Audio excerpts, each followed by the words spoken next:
Welcome to X-UK.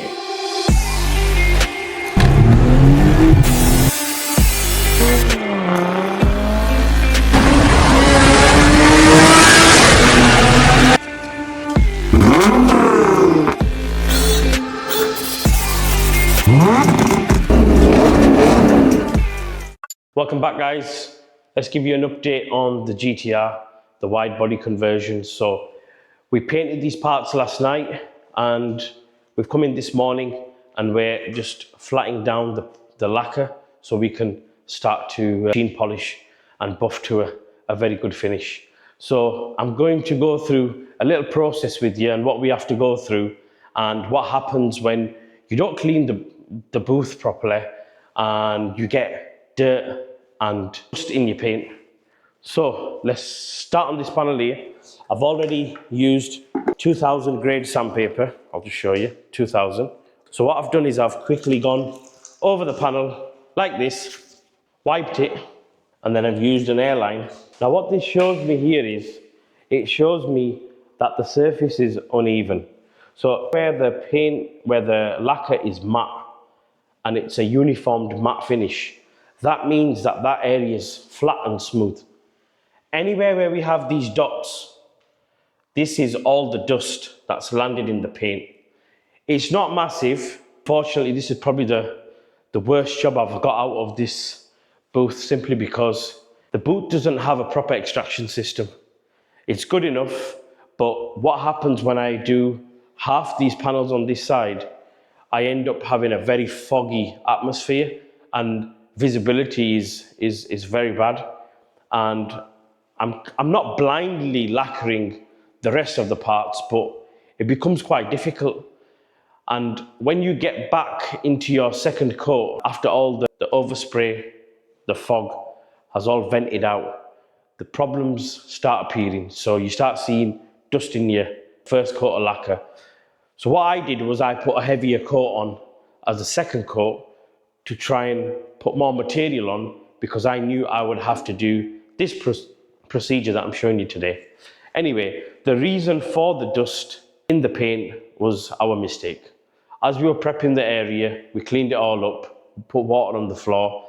The water on the floor stops all the dust flying around, and when the dust flies around and it hits the ground, the water grabs the dust. So these stands were outside, and outside is where we do all the sanding. And when we bought the stands inside and put the parts on, we forgot to blow them off and clean them. I've got 2000 grit sandpaper. I'll focus on a little area here so you can see how this area looks now. Get close in on that. See all the dust in there. You can see the fact that there's a shiny area with a matte area, and you can see strokes where I've sanded it down. So what we're trying to do is we're trying to get a uniform finish, and we're trying to nib all the dirt out of the lacquer. So just plain water in a water bottle. You want it nice and wet, and then you want to sand down with your fingers closed, not open. And all you're doing is moving up and down. Doesn't take long. If you feel your paper dragging and it's time for more water, I'm okay at the moment. Now what they're doing is, this is sanding the top coat down to get me a flat surface. That's dragging now. So I'll add a bit more water and I'll go over it in a different direction. Look, there'll be a lot of people that'll be saying, we don't do it that way, we do it this way. This is my way, this works for me.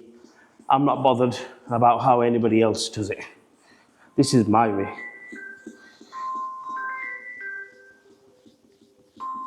So a nice even rub down of this little area here, just as an example to show you that a 2000 grit sandpaper and a bit of elbow grease can take out all the dirt in the paint, the dust.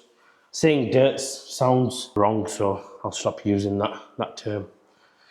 But all the dust in the paint comes out. I'm just going to blow it with some air. So you can see this area now is nice and flat. You've got a few little areas here that need a bit more sanding, so we'll sand them down now. Instead of going over the whole panel, we will only focus in this area here. Now, the biggest issue you got is when you make the area wet, everything disappears. So you have to have a good memory of where all the issues were. So if we dry that there. Quick example to show you that most of the issues have gone from that area there. So you sand down 2000, do the same thing over all the parts. This one we started as well. Cameraman's doing this. So we're a tag team. We'll work on a panel at each, and then we'll move on, and then eventually we'll get 2 machine polishers and machine polish our way down. It's not an easy job.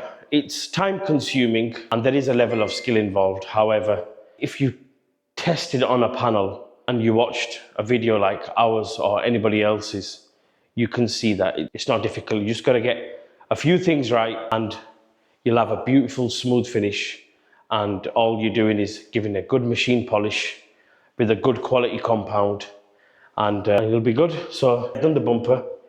Again, I've done this once, so you can see these little areas here where the dust is, right? They're very easy to take out. If you look closely here, and if you want to move the camera left and right, you'll see here that it's shiny and it's matte. And them shiny areas are what cause orange peel. And them areas there you need to go over again. So everything you have before as the surface area, everything on the surface area should be one uniformed finish, which is a matte finish, which means that everything's level. If you've got any shiny areas, before you start machine polishing, make sure you get rid of them and you'll end up with a beautiful finish. So that's how we get rid of the dust.